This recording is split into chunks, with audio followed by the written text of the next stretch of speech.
Stripe is the go-to choice for AI companies, from early-stage startups to scaled enterprises. 78% of the leading AI companies use Stripe to go to market quickly and scale globally. That includes pioneers like NVIDIA, OpenAI, and Perplexity. Stripe has developed cutting-edge tools to improve everything from fraud detection to checkout optimization. Whether you're aiming for incremental gains or planning for enterprise transformation, see how Stripe can help at stripe.com. Running a business can be exhausting. Building your website shouldn't be.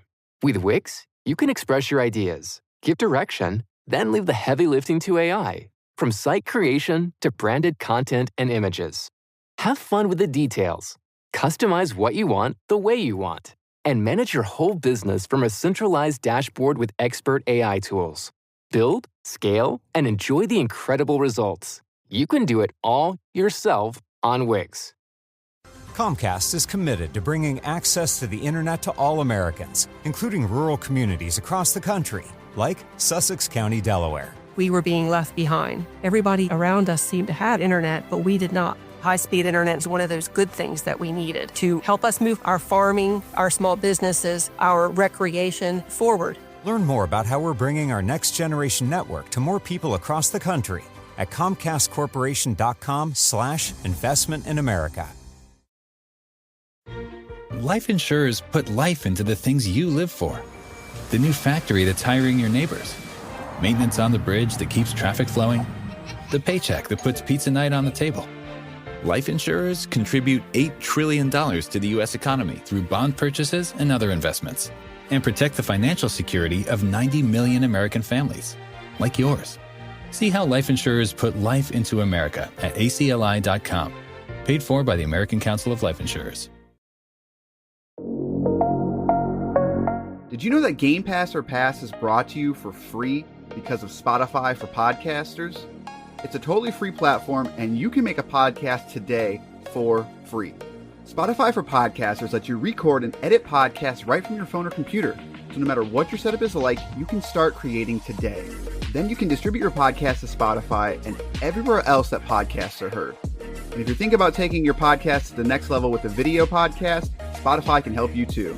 With Spotify for podcasters, you can also earn money in a variety of ways that includes ads and podcast subscriptions. So what are you waiting for? Download the Spotify for Podcasters app or go to spotify.com/podcast to get started right now.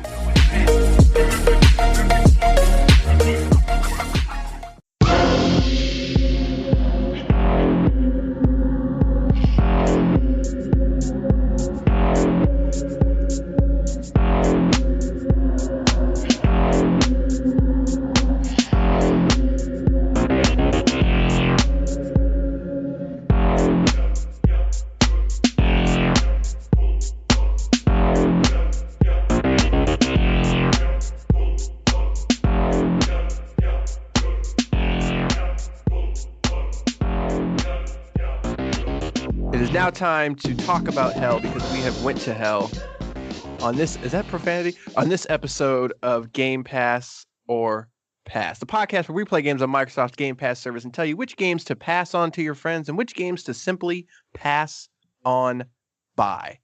I am Corey, joined today by Basher. I don't know why I say joined today. It's always going to be. I mean, maybe I won't be here one day. And to answer your question, hell isn't a good book. So I feel like it's not a swear. All right, fair. I forgot I was going to go with that. Because last week we didn't say who we were, so that was interesting. Because I know what it is. Do they though? So, but a little housekeeping at the beginning of the show. Thank you to everyone that tuned into The Outer Worlds. It is our second most popular episode, still behind Gears 5, and according to the metrics, it's probably going to stay that way. But you never know. Maybe The Outer Worlds will get a sudden boost. But what I'm seeing is a lot of people are listening to us on Apple Podcasts. So why not give us a little review there? We like reviews. Reviews are good. Even if it's not a great review, I still want to hear reviews. I want to know. I want to know what you like, what you don't like. I don't know if Basher wants to know, but I mean, the not so great reviews would be more helpful, if anything. Probably. As long as they're not from Spotify, we're good to go. Wow. I also just noticed a spelling mistake in the Outer Worlds show notes. So if you saw that, I am deeply, deeply sorry. Instead of putting T-O, I put T-I and not the rapper. So, but I've just changed it. So it's all good now. Probably shouldn't say anything. So on this week's episode, we are talking about Night Moon Studios' After Party. This is regularly priced at $19.99. It is available on the Epic Games Store, Xbox One, not the PC, not the Microsoft Store. I almost said that. It is not available on that. So it's only available on Xbox Game Pass on console currently. It is coming to the Windows Store. It is also available on the PlayStation 4. Will be coming to Steam at some point, as well as the Nintendo Switch. It is not crossplay because it doesn't really matter. It is not Xbox Play Anywhere currently because of that Epic Game Store exclusivity. That is how you will. It is also not Xbox One X enhanced for all you Xbox One X owners out there, and it shows, unfortunately. I'm sure we'll talk about that, but it only runs at the good old 1080p on the Xbox One X. Disgusting. How are they able to license themselves on every single platform, however, still claim that Epic Store exclusivity? Like that's just it's kind of maddening. I don't want to piss anyone off, but I don't understand the outrage of it. But it depends on the situation. For me, in this situation, like if it was PC only and it came out on Epic, and if it was Epic Store exclusive, I would understand. Like I get it. Like your audience is already limited, but to come out on just every platform ever, and then like limit it, including the Game Pass service, and be like, oh well, you can't play on you can't download from Microsoft Store. It's like that's really dumb. It's super dumb. But I mean, in the interest of the developer, if they were cut a check for that, I don't blame them. I don't, but it's also dumb. A lot of dumb things have been done for checks. Sure. I guess I'm always in the mindset of the developers got to do what they got to do to keep making games kind of thing. Is it always best for the consumer? Unfortunately not. But that's the beauty of being a consumer. You've got choice. So if you don't want to support it, you don't have to. But that's not what this podcast is about. This podcast is about microtransactions. What? Games. Okay. After Party. The premise is you are two teenagers who were killed and you are now in hell. And you have to try to outdrink the devil at his party that he's going to have. So that way he will give you the, I don't want to say the blessing, but the ability to go back to the living side. You play as Milo, and I'm already forgetting the girl's name. Stitch. No. Why am I forgetting her name? Because she's a person of color. You don't like those people. So is Milo. Milo's a white guy. He's Asian. Get out of here. Did you not his name? Did you not get that? Milo and Lola. Yes, that's right. You're close. It's close to Lilo. Milo and Lola. So this is from the developers of Oxenfree, also Night Moon Studios. But I don't believe you played Oxenfree. So this is a very similar game to where it's almost like a 2D adventure game with a sort of pulled out diorama looking camera. But you kind of switch between Milo and Lola. I'm going to say Stitch all the time. Milo and Lola. But most of the gameplay is done through talking. So you pick your responses and you sort of see what happens, how it all plays out. So, After Party. What did you think? Let me get the good stuff out the way first, because there's a lot of good stuff in this game, like a whole bunch. Excuse me a second. So right off the bat, the premise is, I think, genius. As a alcoholic myself, I have my glass of bourbon over here behind me. So where was I? Oh yes, as an alcoholic with my bourbon in the background here. I love the premise. It creates for an extremely fun atmosphere, and you feel that immediately the second the game starts. What hit me first, honestly, was the music. I'm a big fan of the music in this game. And then the dialogue and the voice acting itself is just all on point. Like, it's a lot. Like, they put a lot of work in into the atmosphere of this game, and that's one thing that hit me first. I really really like. I will agree. So the premise was always something that it sounded very good, but I was worried on the execution. Be based on what I played of Oxenfree. So I liked Oxenfree, but I didn't love the overall presentation. Not the word. I didn't love how that game started and ended, but I enjoyed everything in the middle, kind of thing. But so the premise of this one is much more wacky, or much more fun. So, but no, I enjoyed how, if you didn't know the premise of this game, like the first 10 minutes of it, I guess this is semi-spoiler, but not really. So like the first 10 minutes, like you're at a party, and then sort of like things start falling apart, kind of thing. So if you go into this game not really knowing, it's told in a way that very much sets it up in a way of just like, oh, okay, like either you're on board or you're not within those first 10 minutes, kind of thing. So I think it makes its case very, very strong at the beginning, and I was definitely on board. I was like, all right, I'm ready to see what else this game can do, kind of thing. I was the same way, because as you said before, the gameplay starts off essentially just kind of like dialogue options. You have anywhere between 2 to 3, I want to say, dialogue options, and you just kind of make your way around this college party. I want to say it's the last party before you graduate, or it might have been a graduation party itself. I think it was, yeah. Yeah, so it's like, yeah, it definitely was.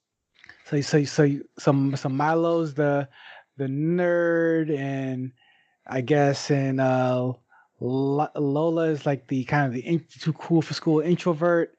Neither one of them have friends other than each other, and it really plays well. It's acted well, and I believe the characters are fun. And once you go to hell, it's a hodgepodge group of these of characters that are just kind of like all kind of real cartoony and out there and wacky and weird, and it's like the whole setting's great, and like it's almost like like everyone's in on a joke, and it's a funny joke to be told. And the writing is especially strong. The writing has to be for this game to be successful, kind of thing, because the writing is basically the game.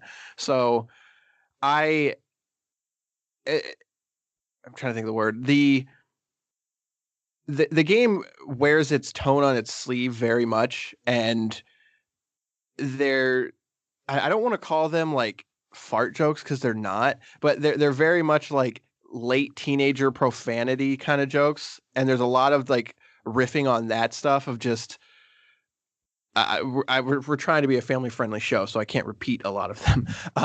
But there's just a lot of that kind of humor. Does that make sense what I'm saying? No, it absolutely does. It plays almost like a less sharp episode of Always Sunny. Yeah, there you go. That's the word I'm looking for, or I guess the show that I'm looking for.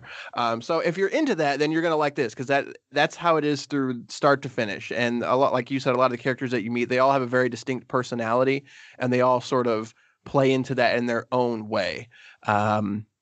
So I think Sam is probably the first character that you meet, and she's sort of your taxi driver, but she's kind of there throughout the whole thing. But she very much is kind of the glue that holds everything together in terms of getting you from point A to B and kind of giving you expose, and she does it in a very good way. She's voiced by someone, I can't remember her name, but she's very popular. So she does a great job. And this is hard to talk about without spoilers, because the game isn't terribly long. It's only, I finished my playthrough in about 4.5 hours. What was yours? Yeah, it's not longer than 5 hours. Yeah, so I mean, if you do everything, so I guess getting into the gameplay. So like we said, the goal of the game is to outdrink Satan, but you have to get there first. So you have to do that by talking to people and going through different scenarios and sort of making your way to that final drink off, I guess you can say. And I think what I enjoyed was, I like the main storyline of finding the main characters, but the idea of finding some of the side characters I wasn't as intrigued with. I feel like they weren't as strongly written, and so that kind of pushed me to sort of stay on the main path and not do too much exploring of the general locations. But I think that's okay. I don't think that you lose out on anything, if that makes sense. But well, and here's where the game started to lose me. By hour, because again, it's a very short game, so by the first hour, you're already in hell and you're probably off to your first or second side mission or whatever, side quest rather. Um, it starts to lose me here because I realize this is an adventure game, and as a big fan of adventure games, like what I like about the adventure game genre is usually the well made ones are have a sort of sandbox areas in which you can go pretty much anywhere, anytime. And if you get to a certain place, they'll say something like, "Oh, this door is locked, so you obviously need a key." So you go back looking for a key, but you hit an area that says you need to cross a lake, so you obviously need a boat or some sort of raft. And then so you're spending this time going exploring this entire area, just trying to figure out put put the square peg in the square hole and trying to just get everything together. And it's like it creates this kind of cohesive adventure for me. My issue with this game, when it started to lose me, was how linear it was in nature and how it didn't provide the challenge the adventure game supposed to provide. Because what, for example, there's a quest rather where you have to get inside the front door of Satan's castle, and he says, "Oh, you can't come in here without a pass." It's like, all right, where do I find a pass? It's simple as instead of walking from left to right, you walk right to left. And then boom, and then you just naturally fall into where you need to go get stuff. It's not challenging enough, in my opinion, to be an adventure game, and it leads into a problem that I have with some these types of games in general, where it's like, at what point are these really games? Because this could have been like a visual novel, and I would have enjoyed it just as much, to be honest with you. See, I'm somewhere in the middle on that. Like I had the realization, probably it wasn't really a realization, but similarly after about an hour and a half, like there's a part where you basically have to walk up a mountain kind of thing, and it takes a little while and it takes a couple minutes. But the idea is that I think where this game is different from like adventure games is that it's always talking to you. And so a lot of times in adventure games, the gameplay, like you said, is finding the stuff, finding the things to do. And in this game, instead of that, you're walking, but they're always sort of talking and providing context, et cetera, et cetera. Right.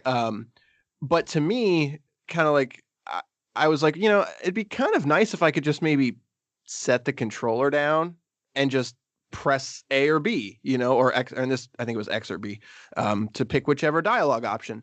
And at some point, like you said, is that really a game at that point, or is it more a visual novel kind of thing? And I think I would have preferred it if I didn't have control of the characters. No, I mean, I don't say that to be like, this is definitely one of those games where I feel bad not liking it as much as I feel like I should, Right. because at the end of the day, it's just kind of like you made something that is super, just super strong in narrative. I love the premise. The art style is fantastic. Like the music is phenomenal. There's so much I like about the game, but at the end of the day, like for me personally, I do not find this to be much of a game. This to put it in perspective, it has as much gameplay for me as a Telltale's game. It was just kind of like walk here, press A or B, walk here, press A or B. The most intricate gameplay that I found was a Parappa the Rapper style, like dance off. Yeah, and it's like that's I could just watch like a series of Netflix shows like this and be happy. Right. Well, and that's where like I, for the most part, like the Telltale games. There's some that I just wasn't a huge fan of, but that's more of the way that they handle the material. But those games, similar to this, they play like when you play them, it's the worst part. And that's how I felt with Afterparty. It was a lot of times when I was just walking from left to right, I think I'm kind of, I guess, repeating myself. I was just like, I kind of wish I just wasn't doing this kind of thing. Like when you do the dance party and then you have to play like some drinking games and stuff. And I was just like, I'm kind of for a game that doesn't have pride itself on its gameplay. I really expected the drinking. I was hoping for an adventure of drinking games almost. Right. Where Well, and each one would just get more and more ridiculous, more and more challenging, more and more wacky, and it's like, right. no, we're just gonna simply press A or B. So I mean, basically, where I think they tried to sort of mitigate this is that there's bartenders everywhere, and you can get these different drinks, and you can sort of sip on them whenever you want, kind of thing. And sometimes when you do that, you get different dialogue options. To where it's hard to. I think that was there because Oxenfree sort of had a little bit more of a adventure game vibe. Like sometimes you had to sort of, like you said, find the square peg and put it in the square hole kind of thing, whereas this game doesn't have it. So to me, they sort of try to mitigate it of not having gameplay, of adding this mechanic of sort of drinking when you wanted to have a different experience kind of thing, or if you wanted to see a different dialogue option. But to me, I feel like that should have just sort of always been there kind of thing. I think it could have been written in a better way to sort of incorporate that you're always sort of intoxicated. That's kind of the point of the game. And I think that's where a lot of the humor comes from. Like, I don't know about you, but anytime I had an option to drink and have a response, I'm going to pick that response. 100% of the time. Right. So, and that sort of took away part of the, because this game does have diverging paths. Like you'll always end up at the same end game, but the way you get there can be different. So it sounds like we both picked one. Like there's like 2 or 3 major sort of diversions that you can go on. And it sounds like we picked at least one of them that was the same. So yeah, so I guess that all this is a roundabout way of saying that I still really like this game, but I don't like the game aspect of it. I like the adventure aspect of it because I think it's so well written and it's genuinely funny at times. Like I don't think every joke lands, but I laughed out loud a couple times of stuff I just didn't expect. So the overall tone is fucking hilarious. Yeah. I mean, like it just goes to credit again the writing, and then enough can't be said about the voice acting. I feel like there's like 3 or 4 voice actors that I recognize. That if I saw the names, I would have been like, oh yeah, of course that's him or her. But I just couldn't knock the feeling of me getting halfway through a Telltale's game. Like I almost prefer someone else be playing this while I watch them. Yeah, like that's fair. It's just kind of like it's not enough. It's just one of those games where there's not enough game, and that's always going to strike a chord with me personally, because at the end of the day, I feel like a video game should focus on its gameplay.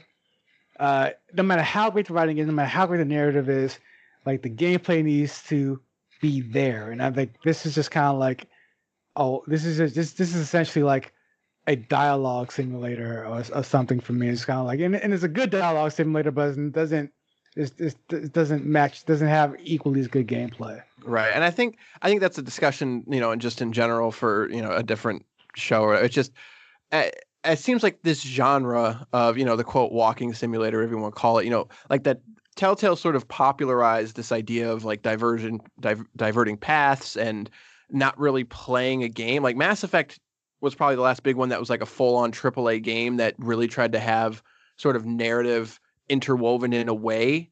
I guess actually probably the Outer Worlds most recently.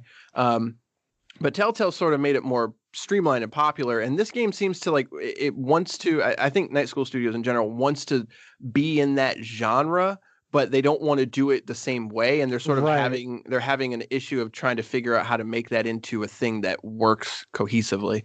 But for me, I don't, the fact that it was so simplified, it basically became, I don't want to say trivialized, but I eventually sort of just got over it. Right. And, by like hour 2.5, 3, like I was so invested in the characters and the story that I sort of stopped thinking about having the controller in my hand, which was kind of like you. I was just like, at one point I was like, man, I really want to put this controller down. Like, that'd be great if I could just put this down and just relax and just watch and see what happens kind of thing. And I kind of want to do that with like a playthrough, just start one because, before work or something and start watching someone else's playthrough and see how they handle it kind of thing. Because there's stuff that you just don't see because you pick one path or the other. But I think the writing was. Go ahead. I mean, and that's hard, and that's a hard enough thing to do as well because as you point with Mass Effect 2 was like the best one of them because in a lot of ways the reason why Infinity was better than Endgame because it didn't really need an ending per se. Right. So you could take all these different paths, all these different, and it can lead kind of anywhere, and it just be open ended. But this game having, I believe, it's only 2 endings. It's like, okay, these paths are cool and all, but to even worse, Mass Effect 3, I don't get red, blue, or green. I get red or blue. It's it's not really necessary. Yeah, it's not quite that. It's more, it's hard. So you're always going to get the same ending, but it's the relationship that changes kind of thing. So what the characters do at the end will always be the same, but it's how they interact with each other at the end of it is what can sort of be diverse. Diverse isn't the word. Can be different, I guess. So it's a little bit different, but there's stuff. Yeah. So. But no, again, this is kind of a hard game to talk about because you don't want to give too much away. But I think I don't know. So I wanted more. I was so on board those first 30 minutes to an hour, like so on board. I'm thinking like, oh, this is gonna be just this incredibly fun romp where, like I said before, like it's gonna be these interest, like because indie studios are really good at creating interesting gameplay. So it's like I really thought it was gonna be like some weird kind of quirky, like, okay, we're going so this sequence to beat this character, you gotta beat him in a game of Flip Cup. To beat him in this game, beat this character, you gotta beat him in a game of beer pong, which is which is in the game. And each game plays differently. But instead it's like the most complex the most complex gameplay gets is Simon Says button pressing, and they do it like 2 or 3 times. I'm like, oh, you guys really just didn't care at all about the gameplay, and this is just all story, all character, which is fine. Like, it's fine. It's like I get it, but it's like, for me personally, it's like if you sell me a video game, you gotta put some work into the gameplay. I see what I think is that I think specifically that particular mini game was just not good. But I actually really liked the beer pong aspect just because I don't think they go far enough with it, but there was a part at the end, near the end of the game, when you're sort of having to find some people kind of thing. And there was a certain character that I interacted with that I basically was trying to build a relationship with them, and the way you did that was by playing a game of beer pong with them. So it didn't even really become about the gameplay anymore. Right. Yeah. So, but it was something to sort of do in the background, and I wish there was more of that. I wish there was more of just those kind of moments of like building characters and building sort of friendships and whatever you want to call them with the mini games instead of it always being dialogue. But I think the sort of dancing game was the most egregious. It was just sort of like you said, it was just very much a very typical, because there was no dialogue or anything, and it wasn't particularly funny. It wasn't particularly anything. It was just sort of there. But I actually liked the drinking games. I just thought that there wasn't enough of them. Even if it was doing the same thing, I think the games being strong in the narrative aspect, they could have interwoven that better than they even did. They still did it well, in my opinion, but I think if they would have done that more, it would have been an even stronger impression for me. I completely agree. Yeah. It should. I just feel like this should have been littered with those just all the way through. Just like, because for a game all about drinking, like you really don't get drunk. Yeah, unless you're really just like pounding that right trigger on whenever you get a drink. Like, but again, like I was sort of sipping on it because I wanted to see the dialogue options. So right. Yeah, but no, it sounds like you're probably somewhere more in the middle. I'm definitely higher on the game. I think that, so I guess we got to come to a consensus. Do we pass on it or do we pass it on? So this is interesting. Do we need to come up? Do we need to agree? This is the I think we do. one. I think that's the. This is a tough one because, like, for me, like, okay, so to speak a little bit more about the broader subject, I do like games like Dear Esther. I do like games like some Telltale games. Like I understand the premise. I understand the purpose.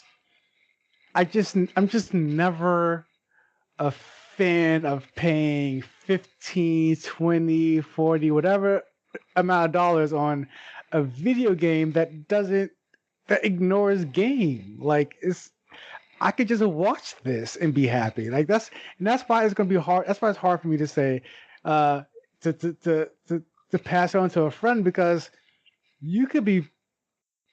This is 5 hours out of your day. You could have been binge watching a Netflix show.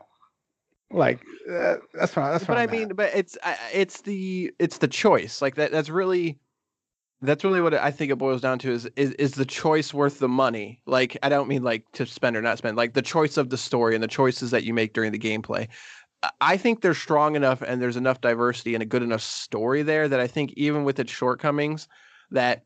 But I mean, also, I think you could also argue that the fact that there isn't a ton of gameplay is a great reason for some people to play it, of being like, if you want something that you can't lose at, like you literally cannot lose at this game. You can't die. You can't fail, anything like that. So even if you do fail one of the mini games, the game still goes on, kind of thing. It's very much like a Telltale, to where you can play that entire game and never say anything. But you still can die and all that stuff, but it's different, whatever. I think there's enough here that I would feel comfortable saying, yeah, I think it's worth spending the $20 on it, or if you're on Game Pass to play it. Oh man, the one thing I will say, I think it's an injustice. Like, the game does not run well, and it does not look the best, and I think while the art style is very good, this game begs to be Xbox One X enhanced, because it's just, because it's zoomed out, you see more stuff and you see more jaggies and you see more aliasing and you see more of the imperfect edges of it. And I think that's just sort of unfortunate, because it should run better than it does, kind of thing. It hitches really hard sometimes.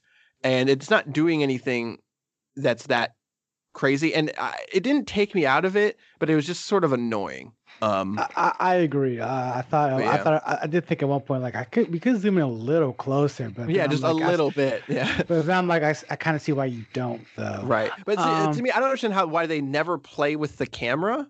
Like, they never, like, sometimes they'll sort of swivel it to get you different angles, but they never zoom in and out. And like, because Lola and Milo actually have facial features, but you can't see them unless maybe it's different if you're playing on PC. I'm not sure. No, it's not. It's not. Oh, okay. So, no, I'm right there with you. I feel like this game is something that if they keep going down a path, they will hit a home run and figure it out perfectly soon enough, like very soon. But this is not the one. If I personally wouldn't recommend buying this flat out. I think as a Game Pass game, I think this is worth playing. Yeah, it barely pauses to play it for me. You got that consensus. Yeah. So we're gonna say Did I say Night Moon earlier? Because that's not a thing.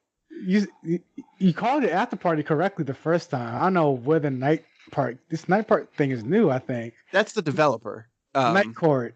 Watch it now on Netflix. Yeah, so no, because what's Night Moon? Where am I?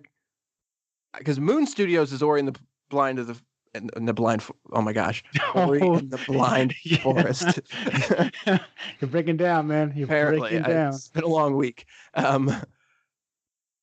Yeah. So yeah. Anyways, Night School Studios Afterparty on this podcast of Game Pass or Pass. We're gonna say, play it. We're gonna pass it on to our friend. Yeah. So I liked it though.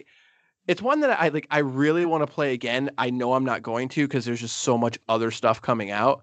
I didn't dislike it. I mean, if I could make that point very clear, I did not dislike it. It's just a matter of you have to know going in that this is probably more visual novel than it is a video game. So if you don't go with that, then you're good to go.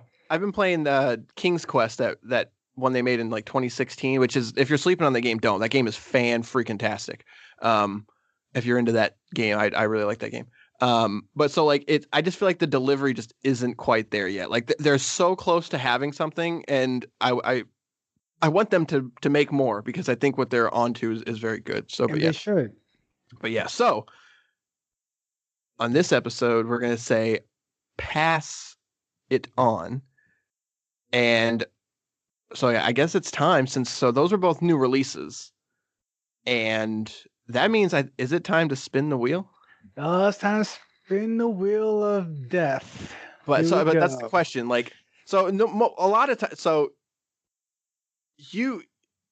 do you have anything you want to play? Because I feel like it's always me being like, hey, we should play this. Like, well, you've scrolled through this. Like, here's my issue. Okay, here's my overall thoughts on it.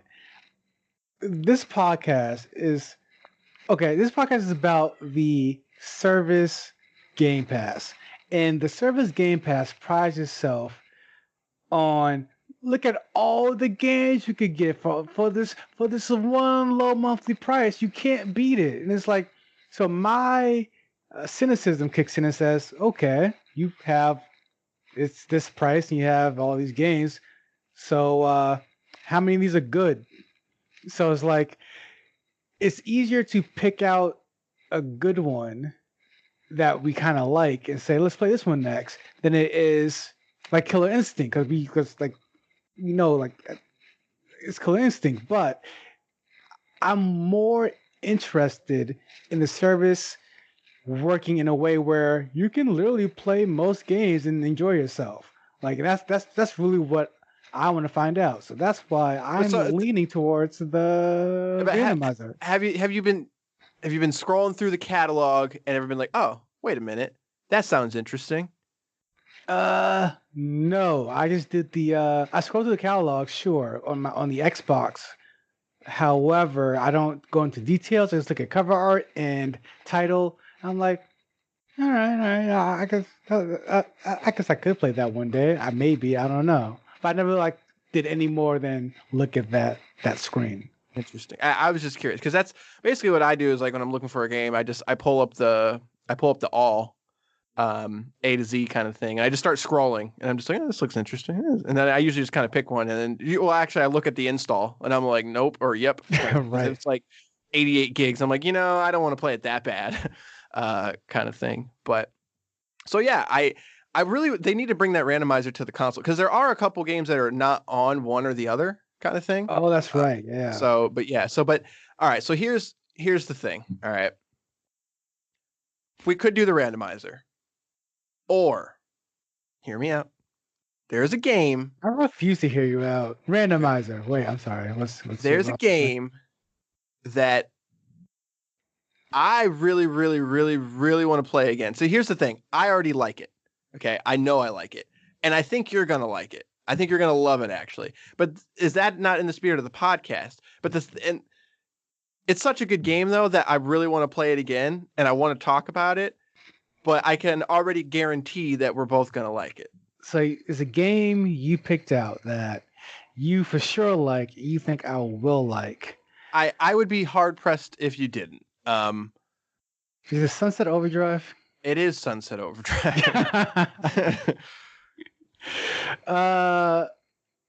Sucker Punch, right? No, Insomniac. Insomniac, yeah. See, but it's because here's the thing: everyone should play that game, and time code. But the thing is that does it really matter anymore? Sony bought them. I think that's the main takeaway from this. It says Sony Bomb is a little too late, which I'm not surprised because Xbox players don't like good games. So I'm okay playing it. So, right? But I mean, but to your point, I am going to like it. It's Insomniac. I'm kind of a fanboy from the jump. yeah. The more I'm talking about it, the more I'm like, you know what? No, it's not in the spirit of the show. Like, I think, and it really is, because if Insomniac didn't get bought and we had a chance of getting a sequel at this game, I would say, yeah, so that way we can sort of champion this game and get more people to play it. But that's never going to happen now. So I guess I vetoed my own my own idea. So let's spin that wheel. All that just to get to that'll be fun. To the spin. All right, I got to open the app, not the companion app, because that's not what I want. I want the Xbox app. All right, here we go. It's in the middle. All right, in 3, 2, 1. We already played that. All right. Apparently, we're going to play Apocalypsis. Apocalypsis? From Clubalter SA. It's an action-adventure game. It is rated T for teen. It's called Apocalypsis. The text is too small. Harry at the End of the World. Let's see here. Ooh, oh man, this looks fun. It is single player, and there is not a single review for this video game. Oh my god. All right. Apocalypsis Harry at the End of the World is a traditional point-and-click adventure game in the vein of Samorost and Machinarium. See, this is exactly why I went to randomizer. Where solving puzzles comes with a sense of discovery and accomplishment. The gameplay style merged with unique art style inspired by the 15th century engravings creates the perfect backdrop for a story about heartbreak, redemption, and quite literally the end of the world. There you go. This is exactly why. Let's put your catalog to the test. You got all these games. Let's see if they're actually worth playing. Let's do it. So next week's episode will be Apocalypsis. Am I saying that right? Apocalypsis, yeah. All right, Apocalypsis. All right, that's gonna do this episode. Let us know if there's a game that you've played that no one else is talking about. Let us know at gpopfans@gmail.com, or if you just want to write us an email, ask a question, etc., or if you want to tell us that you played Afterparty and you're like, it's the worst freaking game I've ever heard of. I hate you both. 0 stars. Hey, at least you took the time to write an email, and I appreciate that. Send us some reviews on iTunes or wherever you listen to podcast services, Spotify. There's more of them. I know Basher's not a fan, but they are there.